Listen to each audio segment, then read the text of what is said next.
Hello. Welcome to Phoenix City Hall, home base of our Invest in America Talent Hub. I am Phoenix Mayor Kate Gallego. I am so excited to be here with all of you who are building the future of our economy here in Arizona. We also welcome national leaders from the White House, representatives from academia, labor, and industry. Today, we're launching a first-of-its-kind apprenticeship program, a philanthropic fund to lift folks into new career pathways and establish fruitful partnerships to curate the talent we need to fill the jobs of the future.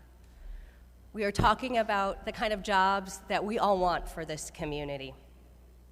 For those of you who know my background, I worked in economic development before running for office, and I spent a lot of time talking about what was possible for Phoenix to really lead the way in the future economy. Today is such an exciting milestone in that vision.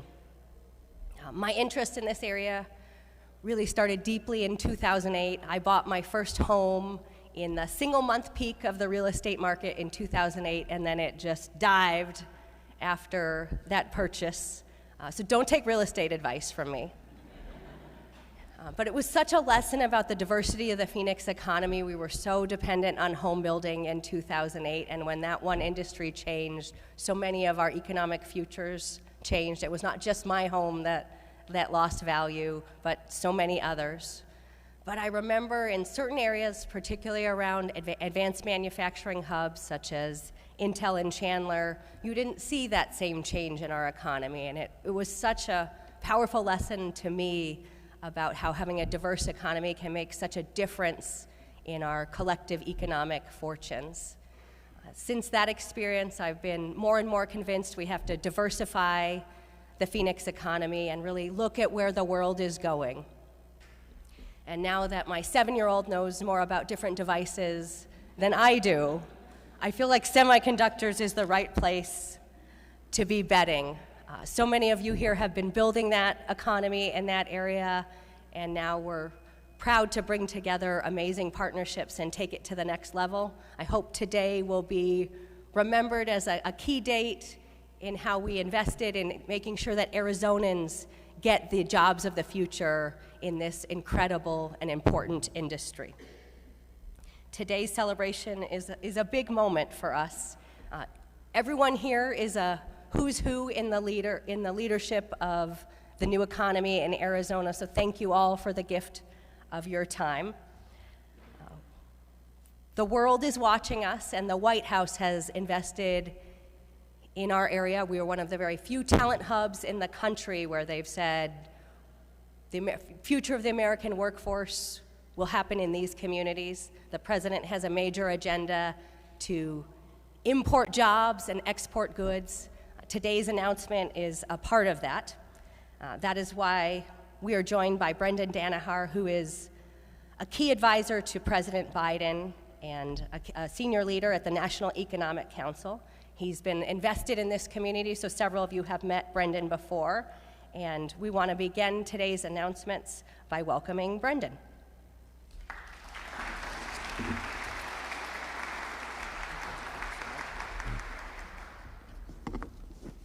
Good morning. It is terrific to be here to talk about these investments and the future of Phoenix. President Biden's economic plan is focused on growing the economy from the middle out and the bottom up. For far too long, we turned away from investing in American manufacturing, in American manufacturing and innovation, sending middle-class jobs and production overseas, hollowing out communities. And we saw during the pandemic how supply chains were weakened by years of disinvestment, causing long wait times and price spikes for key goods like washing machines and cars. But times are changing. President Biden's historic investments and his agenda are spurring demand for advanced manufacturing to support the clean energy transition and American economic competitiveness. That's why last May, the First Lady, Dr. Jill Biden, announced that Phoenix was one of 5 workforce hubs where President Biden's Investing in America agenda is driving historic investments, both private and public, while creating equitable workforce pathways into high-quality careers. Since the start of the Biden-Harris administration, Arizona has seen historic investments, over $77 billion in private investment in manufacturing for semiconductors and batteries, electric vehicles, clean energy, and biomanufacturing. But in Phoenix and around the country, we're not just investing in factories, we're investing in people. And today's announcements include a $5 million investment from the private sector to establish one of the first registered apprenticeship programs for semiconductor technicians. Another $5 million investment from local philanthropies to provide 1,500 Arizonans with supportive services so they can train for skilled jobs of the future. And new partnerships between unions and community colleges that will support pre-apprenticeships and registered apprenticeships with institutions that often work with underserved communities. Governor Hobbs and the Arizona Commerce Authority used $4 million from the President's American Rescue Plan to fund supportive services like childcare and transportation, tuition, and supplies for semiconductor-related registered apprenticeships. And Arizona is using nearly $100 million of American Rescue Plan investments to expand talent pipelines into good jobs in advanced manufacturing, including semiconductors. Mayor Gallego has established a series of new critical partnerships to sustain long-term investments in workforce programs, including one of the first ever semiconductor registered apprenticeship programs. And your city, Phoenix, has emerged as a center of investment for growing industries like semiconductor manufacturing and clean energy. And as a result of the Phoenix Workforce Hub, employers and unions, academic institutions, and community-based organizations are working together to ensure that there's a diverse and skilled workforce that's ready to meet employer demands. These investments demonstrate how Bidenomics is growing the economy from the middle out and the bottom up here in Phoenix and indeed across the United States. Thank you so much.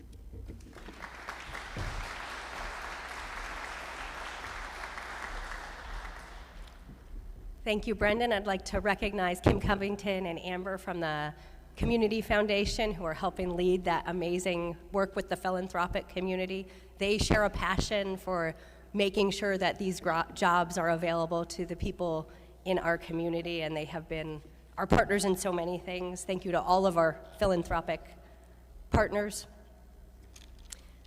The Workforce Hub is focused on advanced jobs, which could include clean tech, will eventually include clean tech, bioscience, but at the moment, our early focus has really been on semiconductors.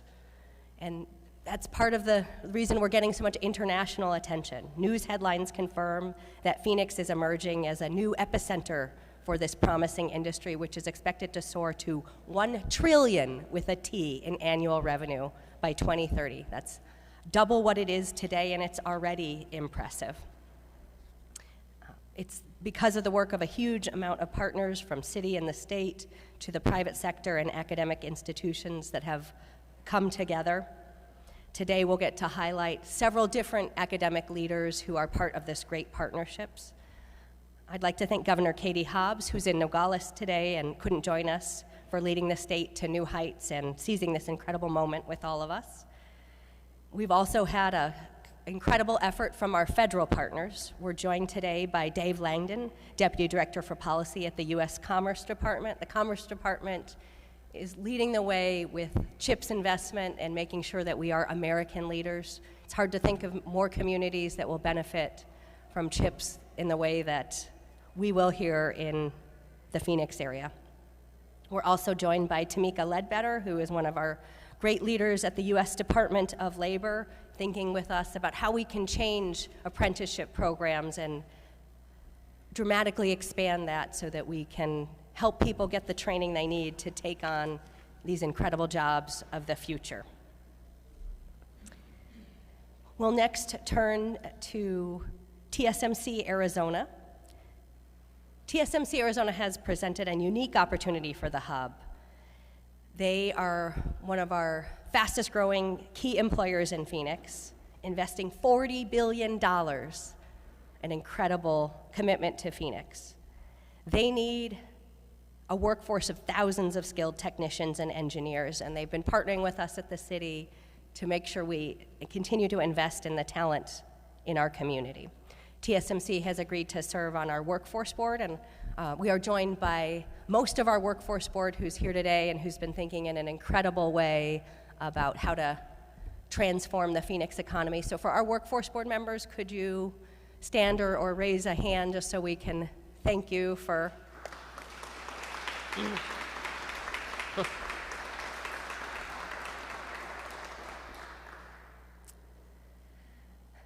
the individuals on our workforce board are helping us direct millions of dollars to create these jobs of the future, and again, make sure that we invest in training locally.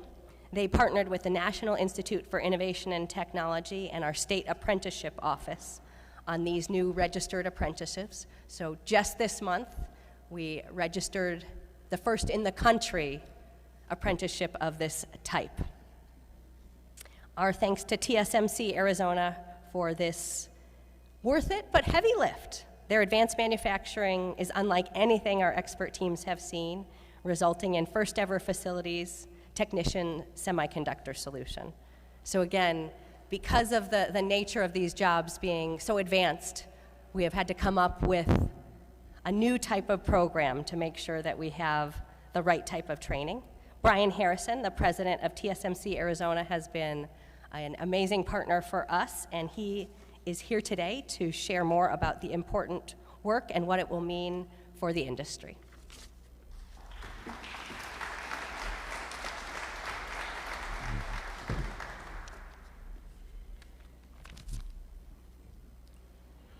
Thank you, Mayor. Let me see.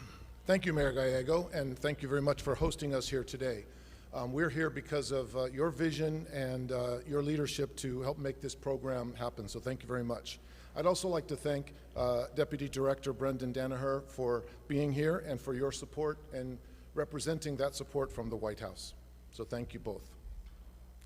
In May of 2020, TSMC announced our plans to build our first facility, a leading-edge semiconductor manufacturing facility in North Phoenix. A groundbreaking was in April of 2021, and then in December 2022, we announced a second fab and increased our investment commitment to $20 billion, as the mayor mentioned. So we're now building our second fab. And today, we're honored to be part of making history once again. That history-making investment is now followed by this history-making apprenticeship program. This apprenticeship program is the first registered apprenticeship programming in the state for advanced manufacturing, and it's one of the first in the country. The rising demand for semiconductors is an incredible engine for growth, as was mentioned earlier, and it's already proving to be a substantial, significant job creator here in Arizona. Today, we have over 2,200 direct TSMC employees with plans to grow to 4,500 direct employees for our second facility. In addition to the TSMC employees, we have on average about 12,000 construction workers on our site every day doing the construction. And in addition, we have over 1,000 technicians from the equipment companies installing and preparing the equipment that they sell to us. So already significant job growth directly attributable to TSMC. When we started recruiting for TSMC, we knew that attracting technicians would be one of our tougher challenges. Individuals with experience and skills to work in a factory have choices of where they work. And as the mayor mentioned, the semiconductor industry, and TSMC specifically, is unique. We're not just operating any factory. What we do at TSMC and what we make enables our customers to unleash innovation.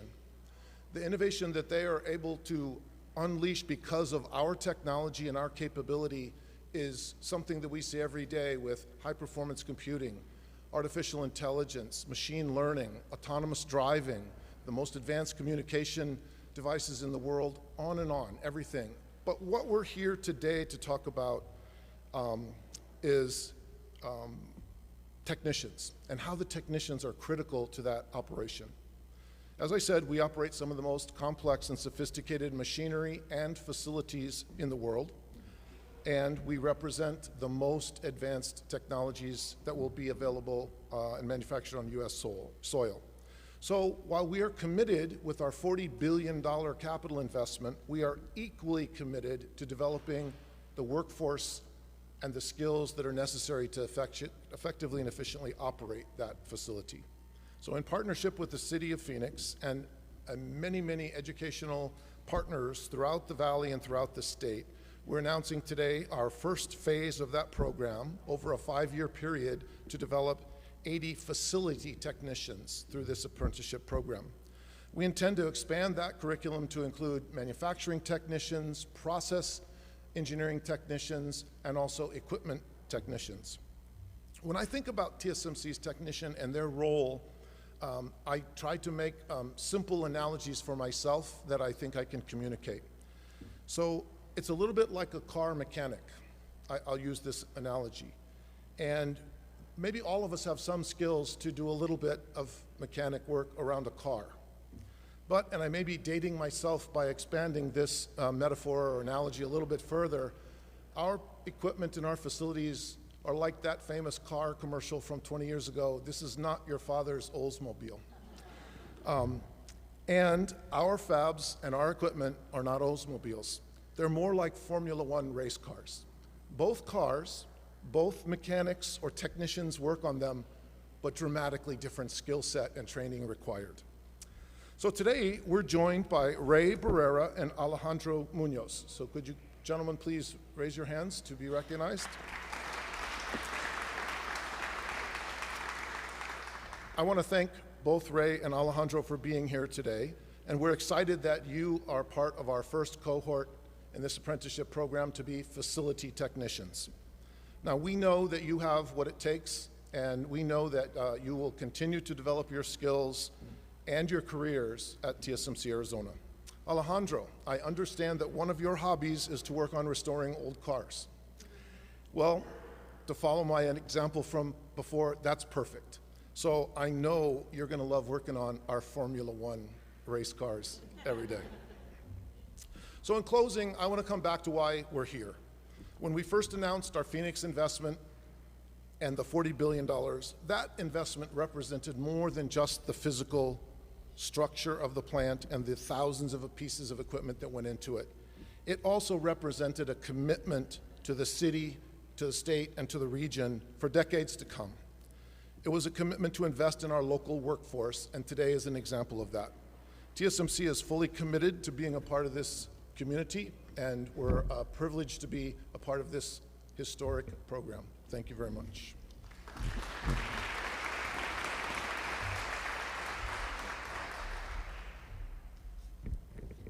Thank you, Brian, for TSMC's commitment to investing in our workforce. It has been incredible to witness the ecosystem growing all across the valley. And the resource we're creating for cultivation aren't just for the large companies, the TSMCs, the Intels, and the NXPs. They're also game changers for our small business. Next, please welcome Josh Moore, Program Manager at Spirit Electronics, a company that is woman and veteran owned, delivering semiconductor-powered solutions in aerospace.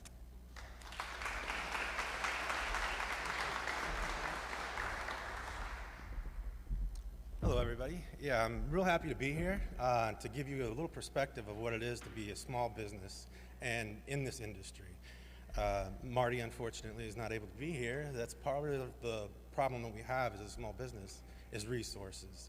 We don't have a whole lot of resources. We have to be very intuitive on how we handle everything. So it really comes down to people and the skills that they have. That's what holds us up as a small business.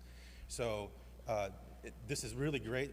The apprenticeship's launching, and these are all things that we've been working on for quite a while, and I'm really happy to see this kind of play out now.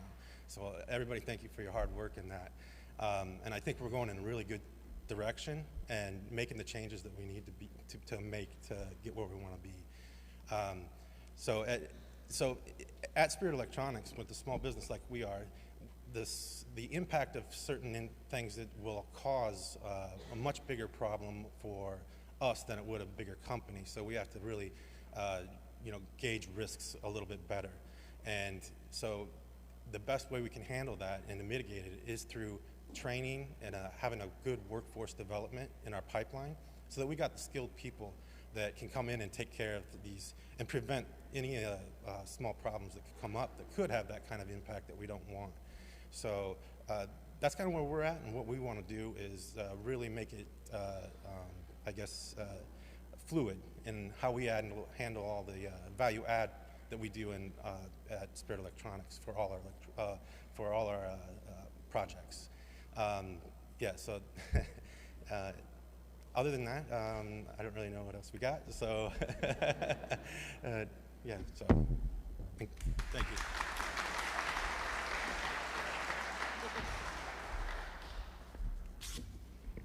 Thank you so much, Josh. Last week, we welcomed NGK of Japan, who is making new investments in the city of Phoenix, and they had a great presentation that talked about the magic of semiconductors.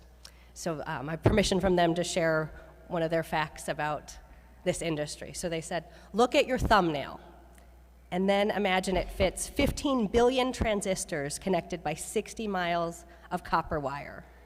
60 miles is the equivalent of driving from City Hall to ASU's Research Park, then back to the Research Park. So all of that on something the size of your thumbnail. This industry is incredible. It feels a little bit like magic, and they just keep getting more precise and smaller, and that's why we have to keep investing so that we can be on the cutting edge of research. Our secret weapon in all of that has been Arizona State University, ASU and its pipeline of 30,000 engineers. When we went to Taiwan to recruit TSMC, we were very ready and prepared to talk about our great business climate, utilities, some of the typical questions you get, but I was pleasantly surprised how much we talked about talent and ASU in particular. So thank you to ASU for that incredible reputation that is helping transform our economy. We are next joined by Sally Morton, who is the Executive Vice President of Arizona State University's Knowledge Enterprise. Her team has been instrumental in shaping the Valley and Phoenix into a hub. So we're gonna welcome Sally to dive a bit deeper into what we're doing to bring world-class talent, Sun Devil talent, into the industry.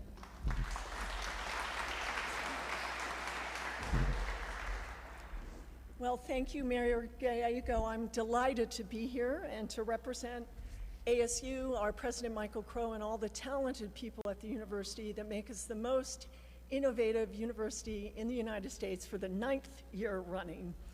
I'm pleased to join many of the university's closest partners here, including the City of Phoenix, the Maricopa County Community College District, WestMech, the Arizona Commerce Authority, and industry partners like TSMC, Intel, NXP, and many others.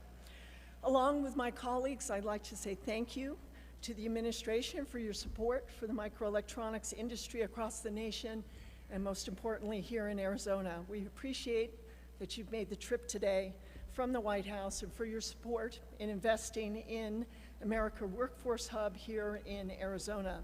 Arizona State is proud to be one of the anchor institutions. And we congratulate all involved in today's announcement about the establishment of one of the first semiconductor technician registered apprenticeship programs in America, and the collaboration that's made this happen here in the ecosystem, which has really blossomed under the leadership of Mayor Gallego here in Phoenix. The private-public partnership that drives today's announcement is a model that we are familiar with at Arizona State University. Developing the workforce, that's what a university does. And ASU follows a charter that makes a promise to the state of Arizona. Fundamentally, it's a promise to provide access to any individual who wants to engage with higher education, and to measure ourselves by whom we include and how they succeed. We provide access through degree programs. As the mayor said, we have over 32,000 engineering students.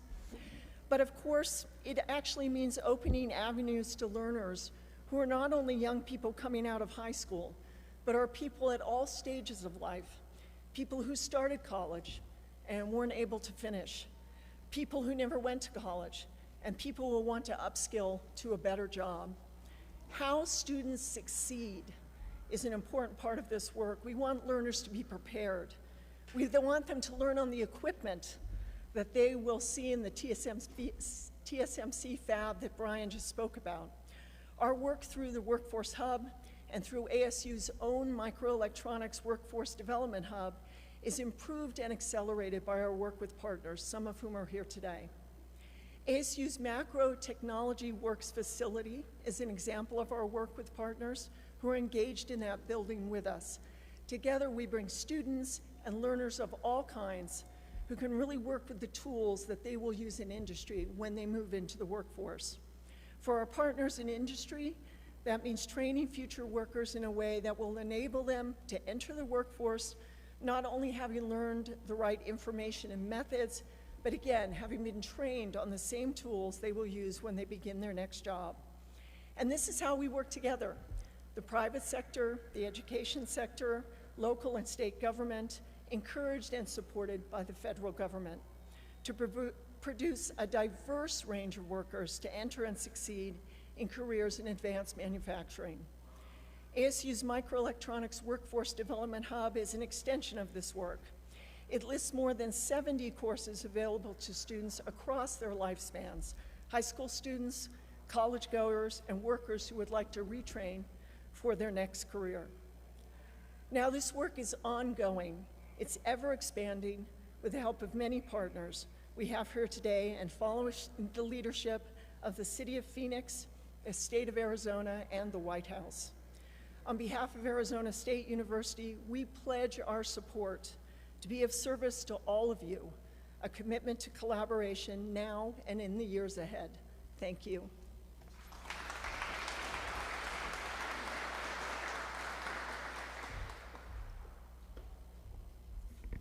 Thank you. When my amazing economic development director, Christine Mackey, and I were in Taiwan, we got to do a lot of bragging about ASU, but they were not the only educational partners that we got to brag about. Maricopa Community Colleges has been the workhorse of this economy and has helped develop talent pipeline across a broad spectrum. The community college system has been our partner in really upskilling our economy and helping individuals get the kind of high-wage career opportunities that we as elected officials want for our residents. We partnered with the Biden administration through the American Rescue Plan to create the Route to Relief program for people who were impacted by COVID-19 and who wanted to shift into a new sector. A key part of that has been the semiconductor industry. We have a variety of different programs. One I want to mention is the Semiconductor Quick Start program that introduces residents to the possibilities of a career in semiconductors. Another great partnership we have is through Arizona Career Pathways, where we provide wraparound counseling, because if you're making a shift into an industry such as semiconductors, it can be big changes. You may never have heard of semiconductors before, and so that counseling and just answering key questions is key in addition to the great courses of the community college system. I recently got to go to the Career Pathways graduation, and they had a mom and her daughter who went through the program together and were going into higher wage jobs. So those are the moments that keep you going in this type of work. South Mountain Community College has been a key partner with us on the construction and building trade sides. Those thousands of employees who are building these fab facilities need great training and partnerships. And South Mountain Community College President Richard Daniel has been a real leader in those partnerships. I'm pleased to have him here today to share more on this successful model and what's to come. Please welcome Dr. Daniel.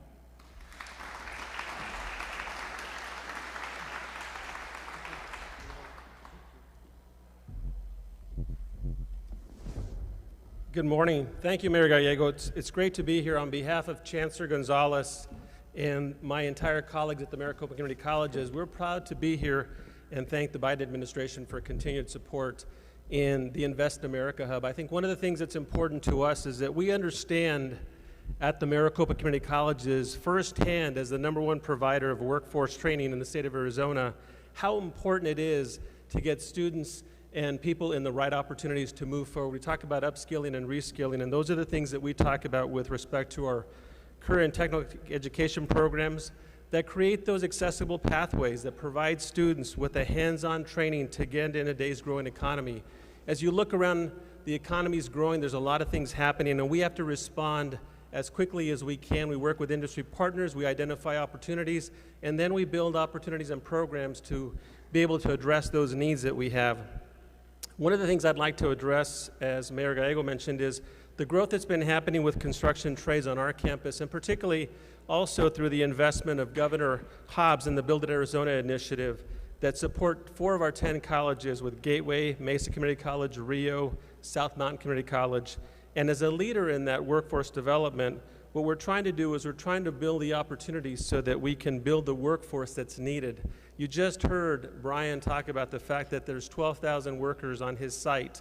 Well, we have sites all across the state and across the Maricopa County that need workers all of the time. So we're working very collectively to try to work in that aspect. We have a collaboration that we're working closely with the Arizona Building and Construction Trades Council to look at opportunities to expand. How do we work collectively so that we can put more people into the workforce in these registered apprenticeships and construction programs and trades that allow them to work into a career that allows them to think about the future and sustain themselves. You know, we think about these pathways not just about current employment, but also thinking about how do we transform the lives so that it also transforms the societies that we live in and impacts the future of our state.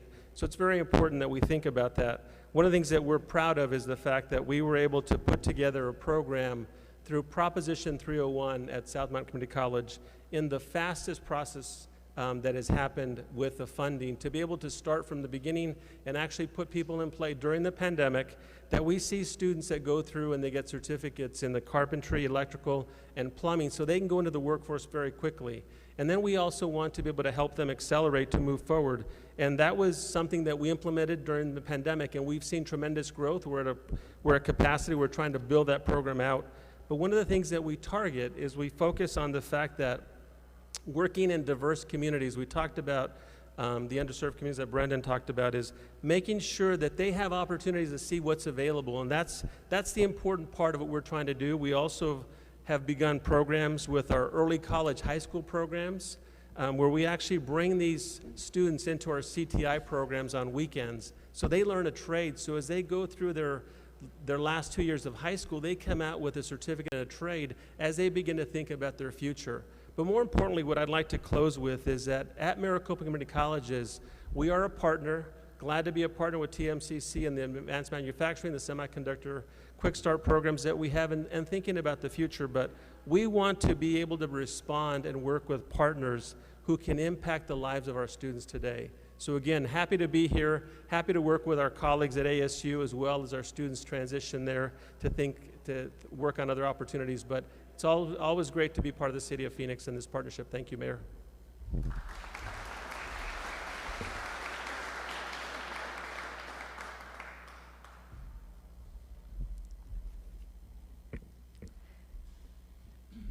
Our Workforce Hub has brought people together across all sectors of academia, trades, and business. We have just highlighted a few of the areas in which it's working. We are also joined by students from WestMech who are earning certificates in energy and advanced manufacturing. Can the WestMech team please stand so we can recognize you?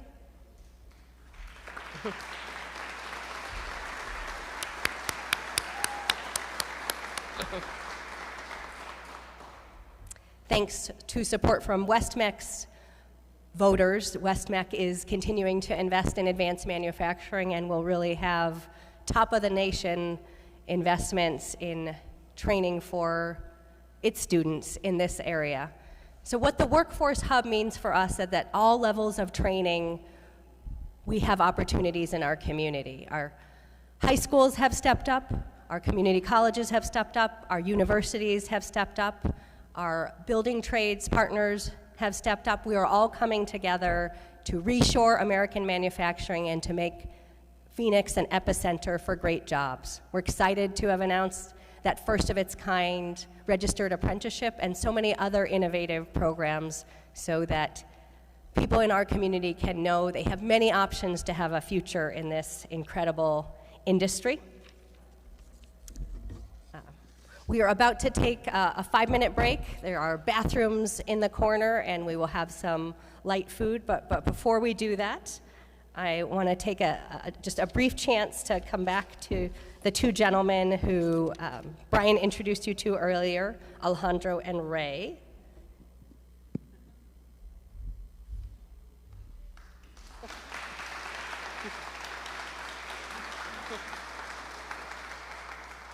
So you're making history with a unique apprenticeship program. I just want to give you a chance to introduce yourselves a little bit.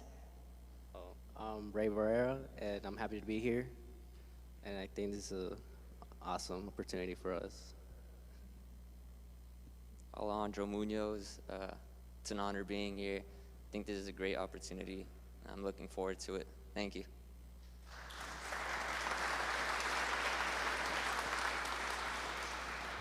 So Alejandro shared with me earlier he'd long wanted to be in semiconductors, and I think for Ray, this was a new opportunity, but just showing that this economy really is working for people, and that when you have your Apple products or the advanced AI chips, that they can be made in Phoenix by people from our community. So we're gonna have two very distinguished panels when we come back, but we'll be taking a 5-minute break while we set the stage.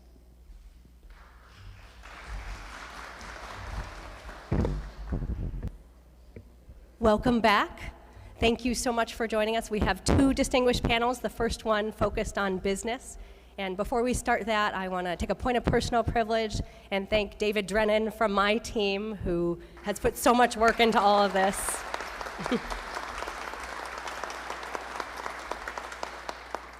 When the White House issues you a challenge in the mayor's office, it's a team effort, but in this case, David has been our quarterback, and a lot of people are going to have great jobs in this community thanks to your work, so we appreciate you. Leading this distinguished panel will be Carlos, who is our leader for jobs and workforce development. Carlos Contreras is an amazing pick by Governor Hobbs, particularly for this group. He comes out of Intel, so he knows this industry so well, and we're so excited that he said yes when Governor Hobbs called, and we're excited to welcome him to moderate this panel.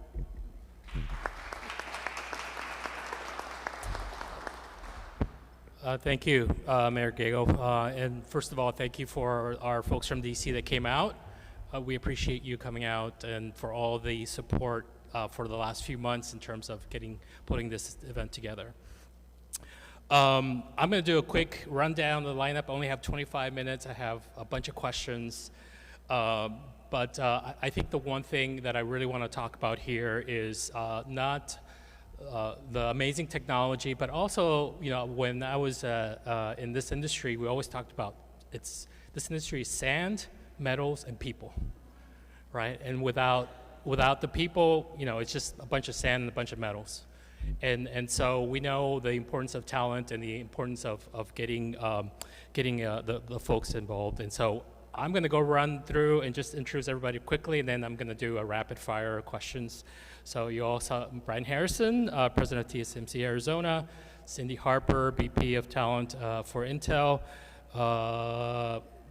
Jaime Pla, Senior VP of NXP, Chris Mackey, City of Phoenix Economic Development Director, Kalu Wilson from Arizona Commerce Authority, and Josh Moore, who also Josh? Okay, thank you. Spirit Electronics, thank you. So my first question, especially for, maybe I'll start with Brian and kind of work our way down, but especially for the folks that are in this industry, how did you get started? Like, what did you learn in your career? That's a really good question. I didn't start out with the vision to be a semiconductor engineer. I had a different vision for myself, was to be a professional baseball player. I played baseball my whole life, all through college, and then I played several years in the Seattle Mariners minor league system. And I got injured and didn't perform the way I did before, so I had to go get a real job. And so I started looking for jobs. I was a chemical engineer, and fundamentally what we do is a bunch of chemical engineering stuff as a process engineer. So I got a job and I loved it. I was never really wanted to leave the industry. It was challenging, always changing, dynamic, loads of opportunities with the growth. There was cycles up and down, but always growth, always opportunities. So I just learned, just keep trying to grow and learn. It became apparent to me very early in my career, for some reason, that if you didn't grow with the industry changing, 10, 15, 20% per year, if you weren't growing 10, 15, 20% per year, you were falling behind. So you had to find a way to personally grow 30% to get ahead, type of a thing. So that's just been the case since I've been working. I think continues today. So, things like these development programs to get people started is just the start, and then that development just continues. So. Great, thank you. Cindy? Well, I started at, actually I'll say I'm an ASU alum, go Devils, in the HR business management program, and I started as a recruiter at Intel, and I was one of those that said, I don't know what that building does inside, and what am I recruiting for? What does that even mean?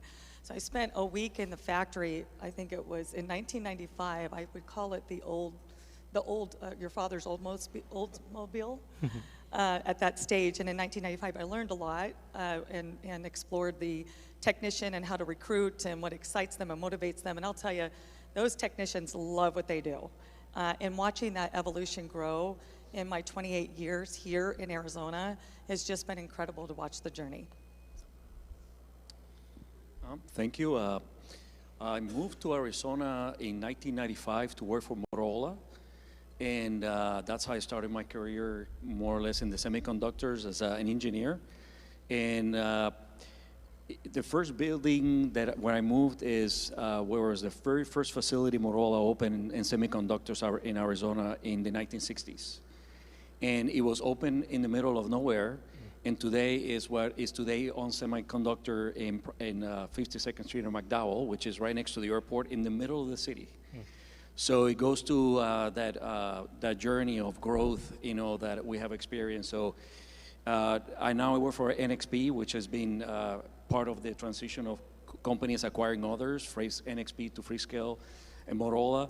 But it is being amazing to see how from those in the early 60s of start to the first semiconductor to where it has become nowadays in some major epicenter of semiconductor development. My professional journey is also been one of a lot of rotations within the company. As I said, I started with NXP in Motorola as an engineer, but I had the ability to move and the support of the company to move in changing a lot of roles all the way to get to the point in which I'm in general management today. So thank you for the opportunity.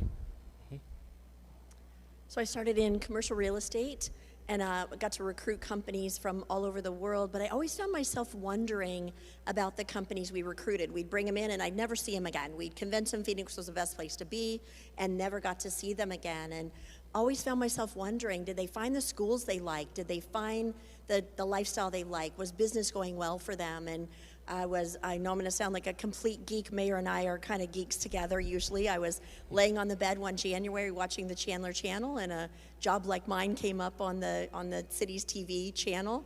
I applied for it, and I have been an economic developer for 27 years now. My family immigrated from Liberia in the early 90s, and so when my mom received her first good-paying job, I realized the impact of a good-paying job and what that can do for a family trajectory. And so I've always been called to public service, and my parents were also public servants. And so I've been doing this for 20 years and love creating access to opportunities for underserved communities. Awesome.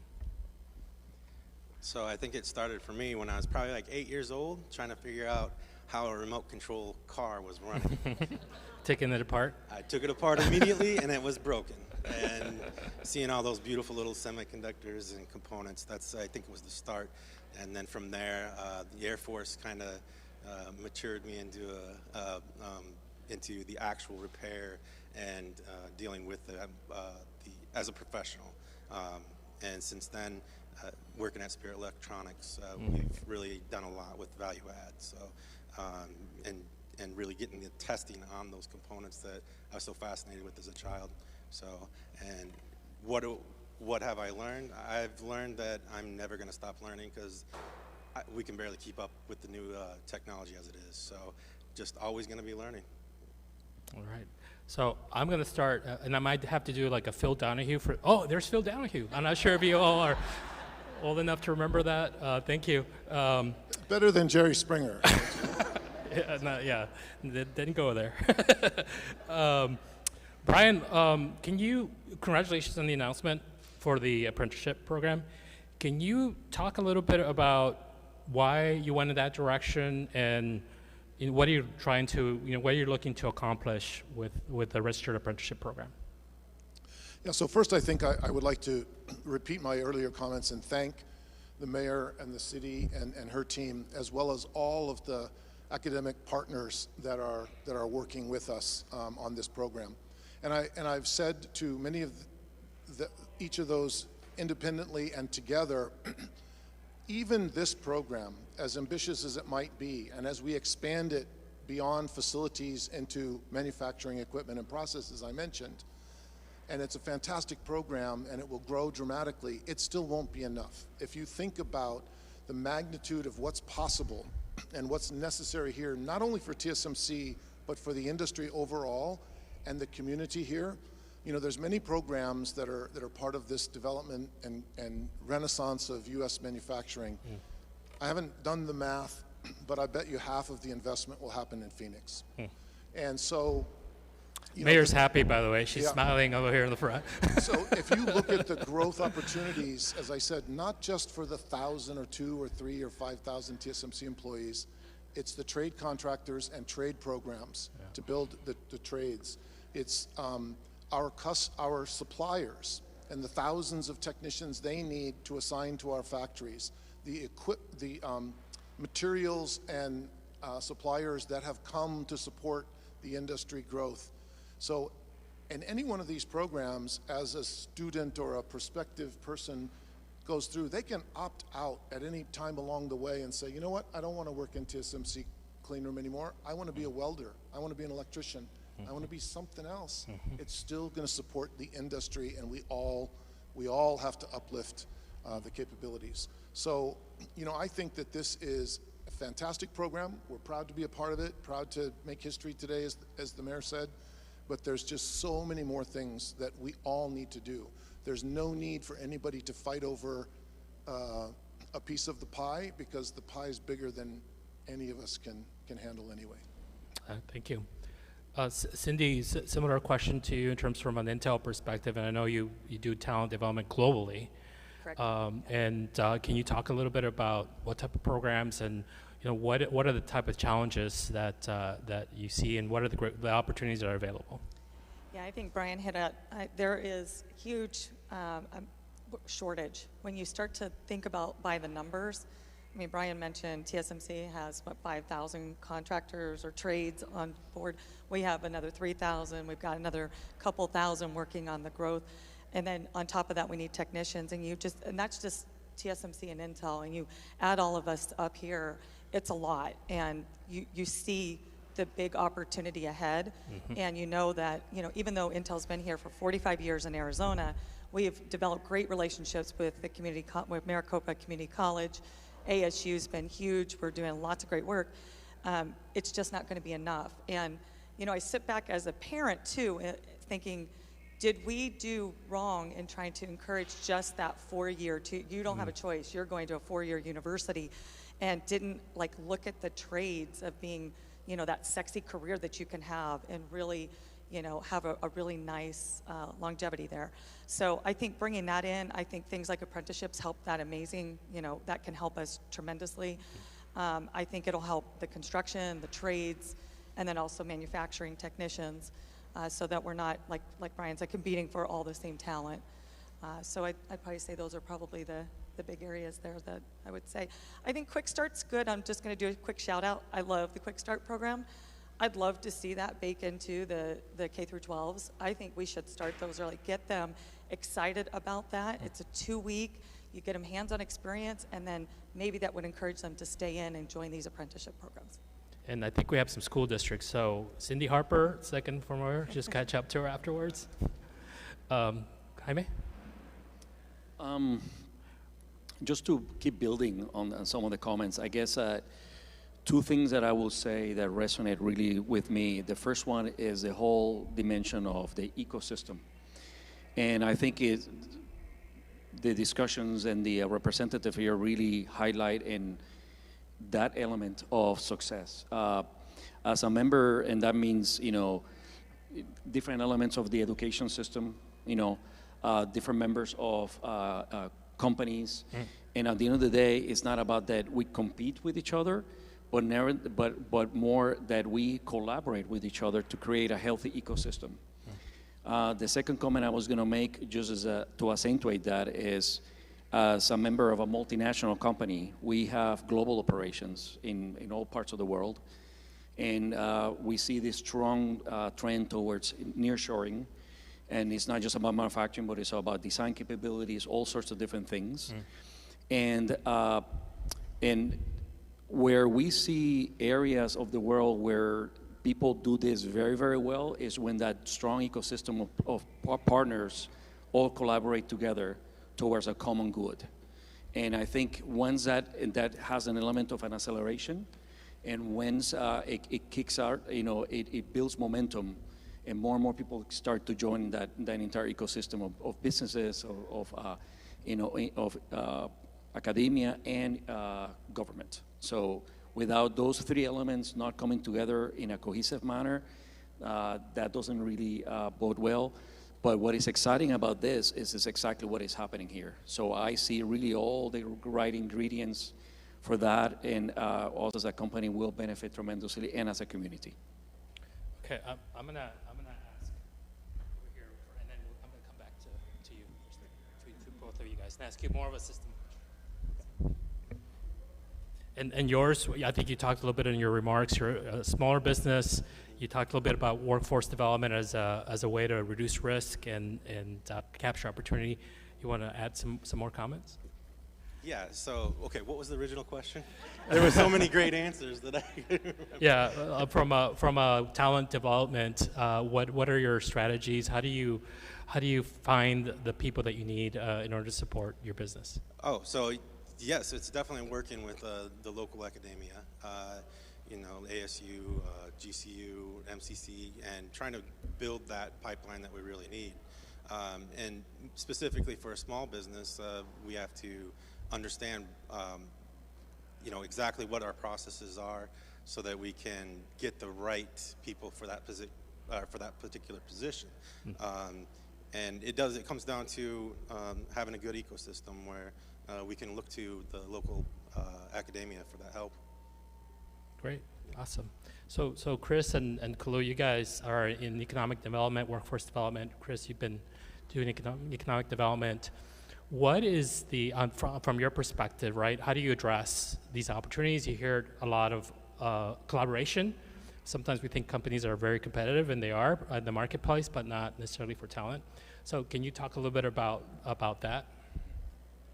Yeah, so as we look at this and we hear from our companies and what they're looking for, we just don't sit on the sidelines. And a few years ago, we conducted a workforce survey of 1,000 of our companies in partnership with the community college. And it really told us a lot of information. We created a great report from it. But as an economic developer, what came out of it for me, and poor Lisetta Hogan's, our executive director, has had to listen to me ad nauseum about this in the program, is that as a city, our goal and our job needs to be in workforce development to start with the companies first. The companies have the jobs. The companies know who they need. The companies know who they're going to hire. And as workforce building, our job is to get the workforce into the jobs that are the jobs of the future, that are the jobs that are going to be here, that are the jobs that aren't going to disappear, that are the jobs that are going to evolve. So really, as we looked at it, we took workforce and turned it on its head, and we started with the companies and the jobs, and then moved the workforce forward. So as we look at these programs, knowing what these companies need to be able to create this sustainable, driven workforce it really leads us to exactly where we need to be. So we know the programs to be able to help go find funding with the federal administration, and to find funding with the companies, and find funding with our community colleges and our universities and our JTED partners and others, to be able to say, as Brian, poor Brian's going to never live this one down with, this isn't your dad's Oldsmobile. We like to say that this ain't your granddad's Phoenix.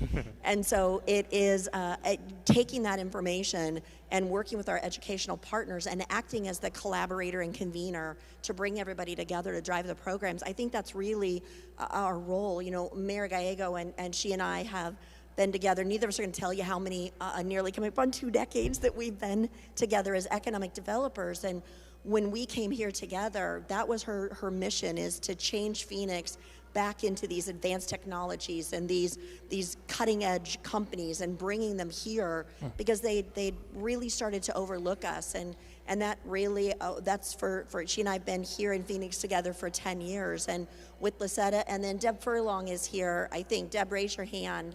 Deb, and if I could, Mayor took a liberty. I'm going to take a liberty really quickly on this program. So David Drennan, Lisetta Hogans, and Deb Furlong, under the Mayor's direction, worked tirelessly with our companies, with the federal government, to create the first registered apprenticeship program. I can tell you, I was in my office just a short time ago. We call ourselves the night crew because we're always here at night. And they came running in with a document for me to sign so that it could get registered before midnight. And they were so excited that they got to be the first registered semiconductor apprenticeship program in the country right here in Phoenix. So if you could join me in giving them a round of applause for that.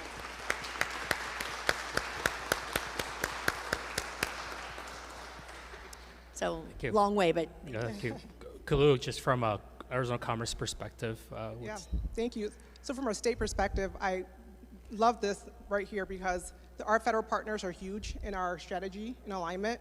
We definitely look to the Department of Commerce and the Department of Labor for not just funding, thank you for that, but also for strategy and partnership.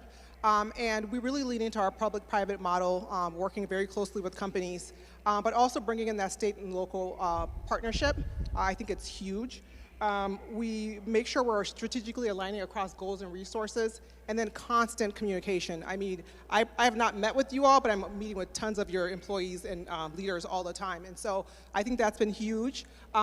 Lastly, from the Commerce, we're really looking at funding and making sure that our education and training partners have the facilities and infrastructure that they need. And so I think, you know, a lot of our existing university partnerships, we're expanding those, but really want to highlight our workforce training centers, the Future 48 Workforce Accelerators that we've been working on across the state, but specifically here in Phoenix. We're working with Maricopa Community Colleges, specifically with semiconductor technicians, and so we're really excited about that, making sure we're getting input from the employers that are on the stage here today, and then working very closely with our education partners to make sure we're developing training that's aligned to the demand and what the employers are telling us. Thank you, and I think we're up against time now. So before I wrap up, I just want to thank everyone for taking the time and sharing your thoughts and your insights. We're very appreciative. Big shout out to the Mayor's Office, Mayor Gallego, and your team for pulling this together. Fantastic event, thank you. And I think I smell food over there, so I think there might be some food back there. So thank you, and I'll turn it over to the Mayor.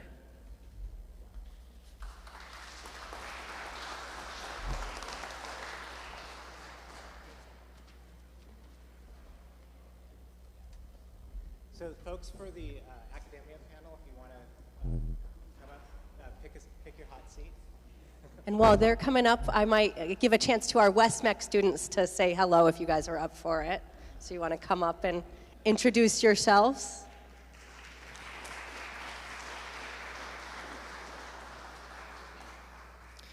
Hi, my name is Josiah Ping. I'm a student at the West Mex Southwest campus in the Energy and Engineering program. I really appreciate this opportunity to speak here and see all of this that's going on and the opportunities that are out there for young kids like me. Thank you. Hi, my name is Gabriel. I'm also in the Energy and Engineering manufacturing class.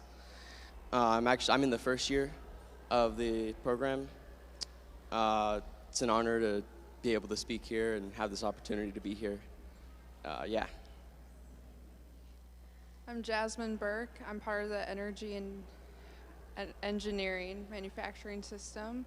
I am a first-year student, and it's really just awesome seeing these opportunities come forward and still trying to figure out what I want to do for the future. It's really great seeing these and my options, so thank you for having us.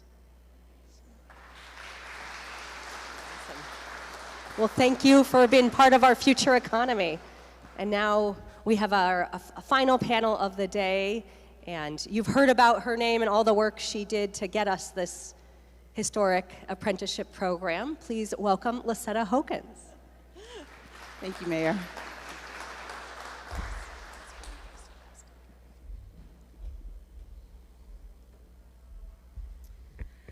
All right, our esteemed academia panel.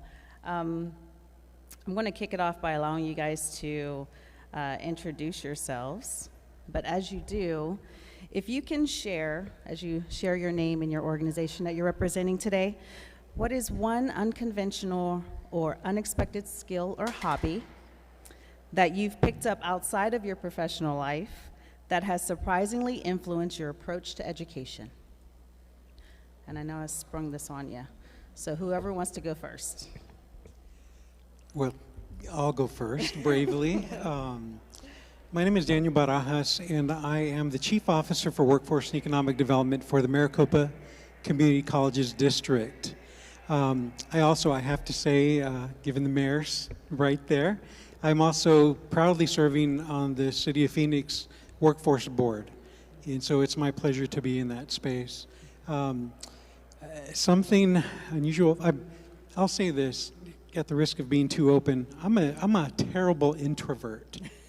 Growing up as a kid, terrible. So my ability to learn how to communicate and speak and network, those are the skills that I think I've invested myself in. So my younger self wouldn't believe that I would be sitting in this chair today. So I'll pass it on. Thank you, Lisetta. Good afternoon, everyone. My name is Jerry McPherson. I serve as Managing Director for Perscolas Phoenix. We are a nonprofit organization that provides training, access to certifications, and job placement for individuals looking to break into the tech industry.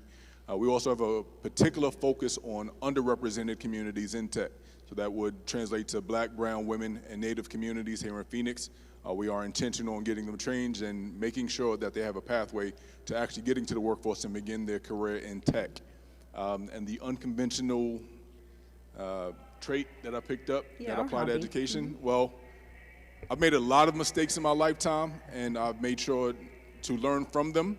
But I would say that I've developed the ability to learn from other people's mistakes. So I'm always open to hear someone's story, hear their journey, where they went right, but more importantly, where they went wrong, so I can help myself to try to avoid those things. Thank you. Hey everyone, Raghu Santhanam. I'm from Arizona State University. I'm a Senior Associate Dean in the W.P. Carey School of Business. I also run the AZ Next Workforce Accelerator Partnership that's funded by the Department of Labor. That is focused on training, apprenticeships, and industry credentials across the board. So one thing that I've learned that I've applied to my work, right? So I can tell you, right from my childhood, I've been really bad at sports, which means that I'm always learning, right? So what I found out is that the more I play with those people where I continuously lose, the more I learn. And that I've applied in my workplace as well. I always work with those that are smarter than me because that's what helps me to keep learning. And that's what I do here too. So, thank you. So good afternoon, everyone. My name is Dr. Scott Spurgeon. I'm the superintendent at WestMec. WestMec serves nearly 4,000 square miles in West Maricopa County. We have four main campuses with about 3,000 students, and we serve about 47,000 students CTE needs in the West Valley. Brian doesn't know it, but he and I have a connection. We're both on the permanent DL list. I got drafted by the Astros back in '88, and Louis Gonzalez and I were drafted at the same time. We actually lived together in Auburn, New York, our first year A club. So we're both on the permanent DL. So something that's really changed me from the outside really is probably my professional baseball experience and my coaching days, which really allowed me to learn how to build a team, learn how to overcome adversity, learn the value of education, the value of doing the hard work. And I think more than anything is my absolute disdain for losing. Thank you so much, gentlemen. All right, for this first question, we'll start with Jerry. Jerry, in the face of evolving technologies and changing educational paradigms, how can academia ensure that it remains at the forefront of innovation and equips students with skills related to success?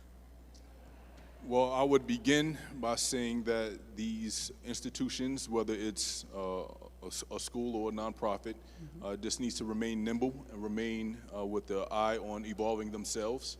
I think oftentimes, at least in my experience, I've gone through the educational system and realized I'm trying to learn something advanced, but the technology that I'm learning on is a little bit dated. So I think in as much as these institutions are looking to instill and train the next generation or these learners for the technology of tomorrow, they need to be prepared to adapt themselves.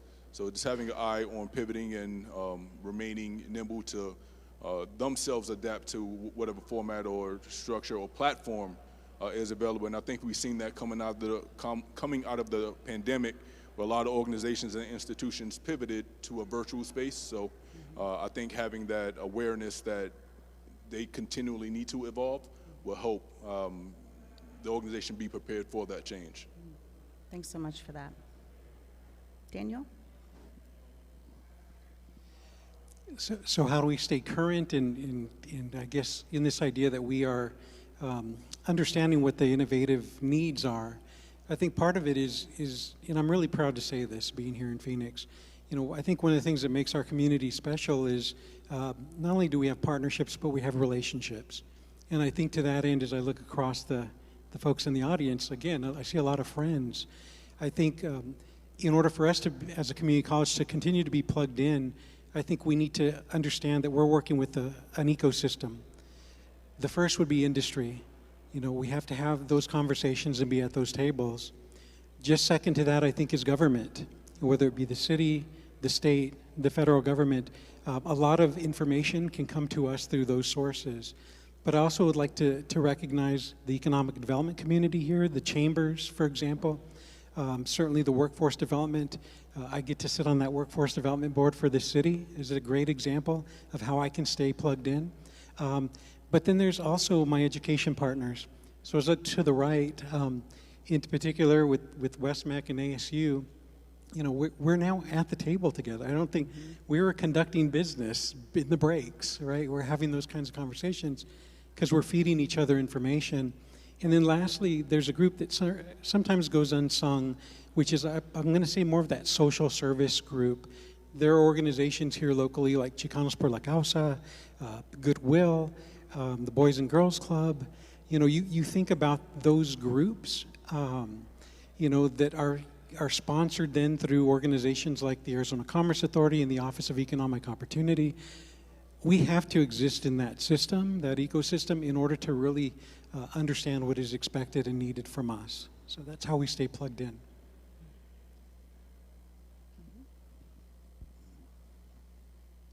I think from an innovation perspective, in ASU, the thing that I have observed is three things have to come together. The first is actually innovative culture.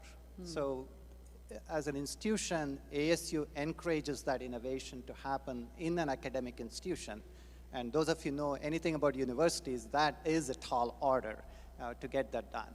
But the second thing within that is an intentional strategy to do that, right? So that strategy has been built throughout the last 2 decades on how do we actually impact in terms of innovating in higher education. And third thing from there is structure, right? So you have to have the right structures in place to make that happen. So one of the, I would say, the critical innovative things that we did from a digital platform perspective is we created Ed Plus, which is an ASU online platform that now houses more than 100+ degree programs, right? And that took a lot of effort to come to fruition, but it is also what makes us successful today, where we are nearing 100,000 students on that platform. So now we are looking next, right? So what's coming next?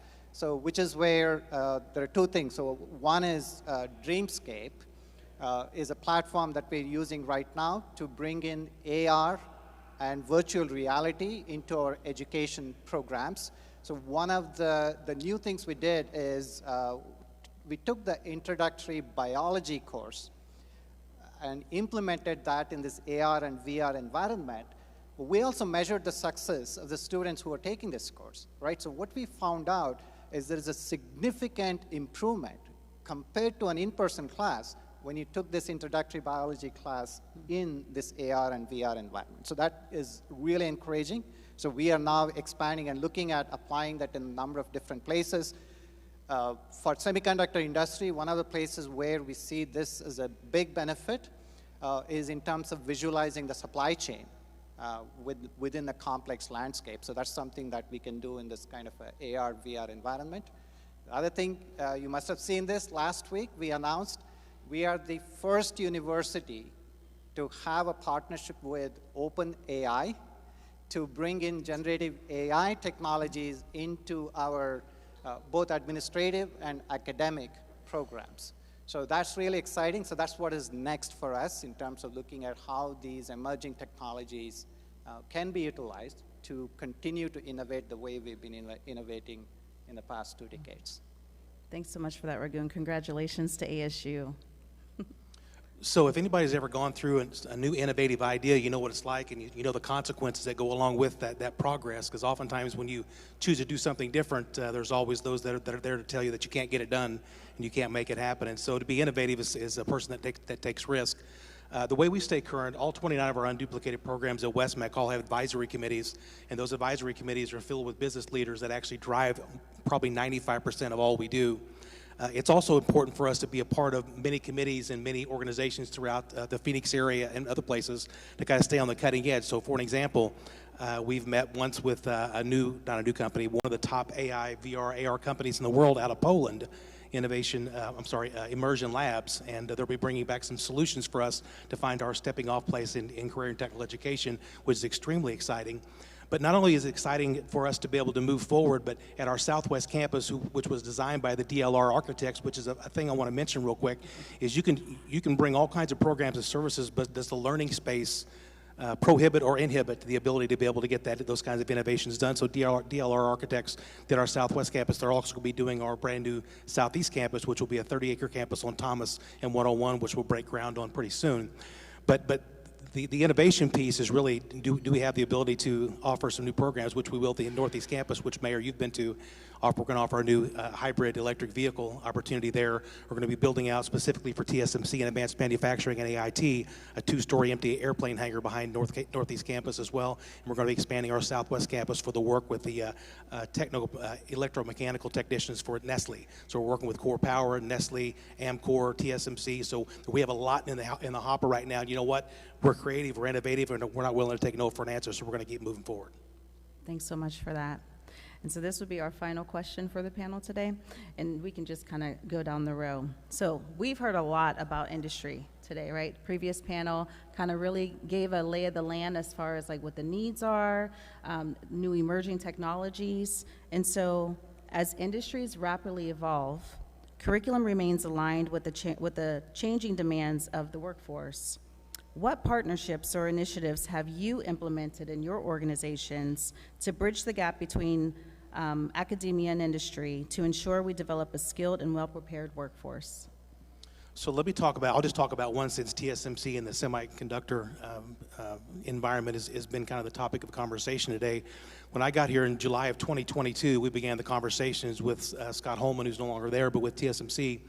And my big ask of him was, when we travel down this road, will you promise me some technicians on our team to develop curriculum, instruction, scope, and sequence, and the actual assessments and design for the program we're going to deliver? Because just because the job description says something on paper, it doesn't necessarily mean that's what's actually happening on the floor. And so we've met with them 4 consecutive times with our curriculum and development teams, with other educational partners in the room in and of itself. And so we think we have now a really, really good start to be able to say, okay, these are the actual needs based on the technicians that are on the floor, and then what programs and services do we have at WestMec, and how can we be nimble enough to make those changes to be able to deliver on the kind of workforce needs that TSMC and those technicians are going to need. Now, I know looking for 4 different technicians, WestMec, we can't be everything to everybody, but we can be everything to somebody. So 3 of those technician positions we're going to be able to deliver on when TSMC begins to open the doors to our students. Yeah, start from the semiconductor industry perspective, and then I'll give a broader orientation to how we do this in ASU. With all of the investments that was going on in Phoenix, the first thing that we decided is that we need industry input to make this work. So we created a semiconductor industry council that is made up of all of the major players in Phoenix and globally. And that's what's helped us to create this microelectronics workforce development hub, which has over 70 plus programs. Sally mentioned that early on in our event here. So from there, especially in a semiconductor space, you also need hands-on experience.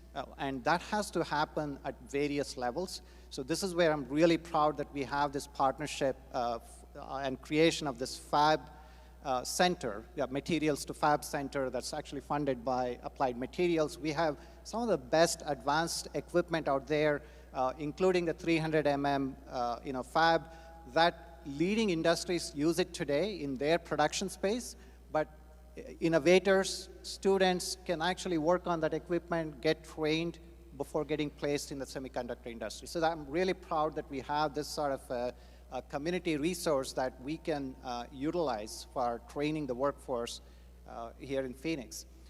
Now, broadly, the way you get to work with the industry is by having them intimately involved in all of the curriculum development efforts. So they need to be at the table telling us what they need. And especially when it comes to industry-recognized credentials, the technician training and apprenticeships, it has to be a customized approach. So in all of the programs that we've been designing in AZ Next, there has been industry input. We have an advisory board that's over 100 plus from various industries in IT and advanced manufacturing. They review what we are doing every quarter, provide us feedback, and that's really helped us to build this portfolio of training programs that are incredibly beneficial to all of the industry here. So that's, again, a larger strategy within ASU is to have the industry at the table, work with our faculty directly, and make sure that that reflects in the classroom so that what we do is relevant to the industry today, but also tomorrow in terms of their career progression. Thanks so much, Raghu.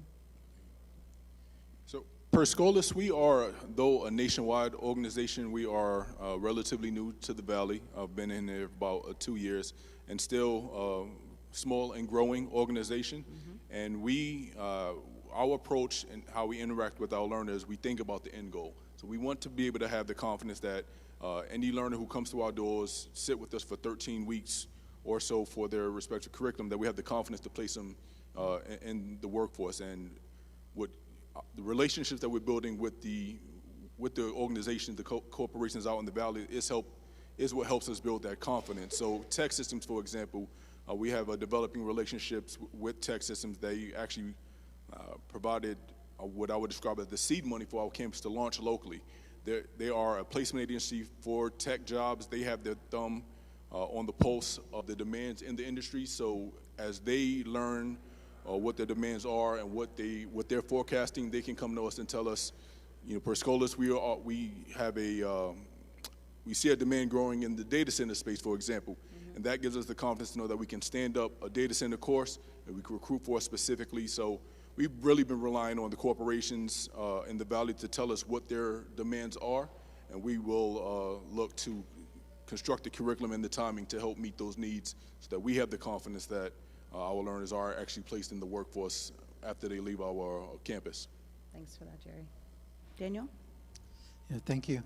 Very similarly, we do maintain an employer advisory board that meets. For our Semiconductor, as an example, we have about 27 local companies, small, medium, and large-sized businesses that sit on that and really advise in 3 primary areas. And I've been doing this in public education for a while.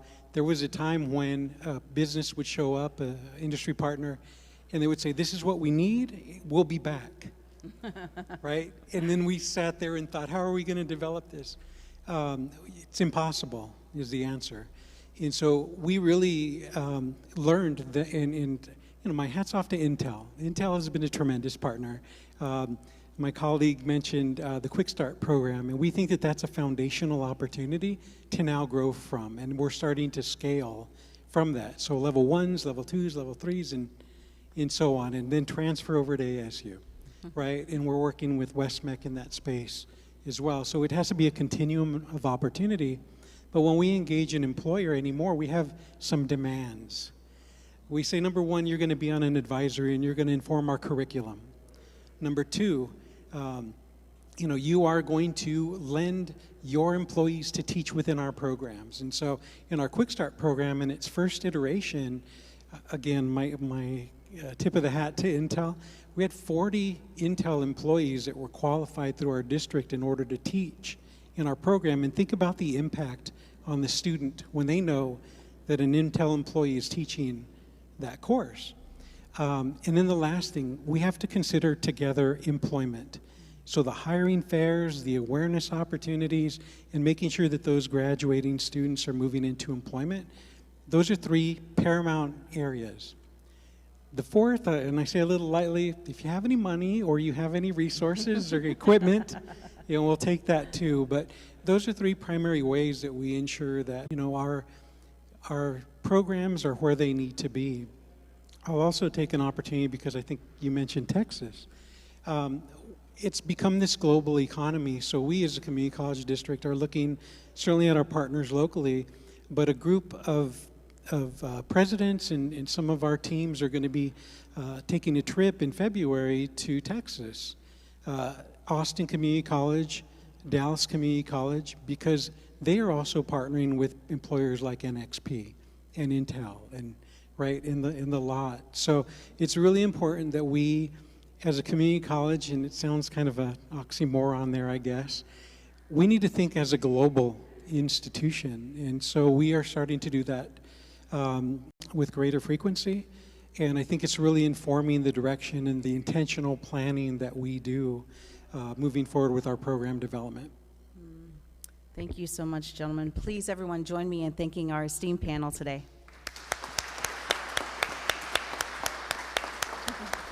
And with that, we'll turn it back over to Mayor.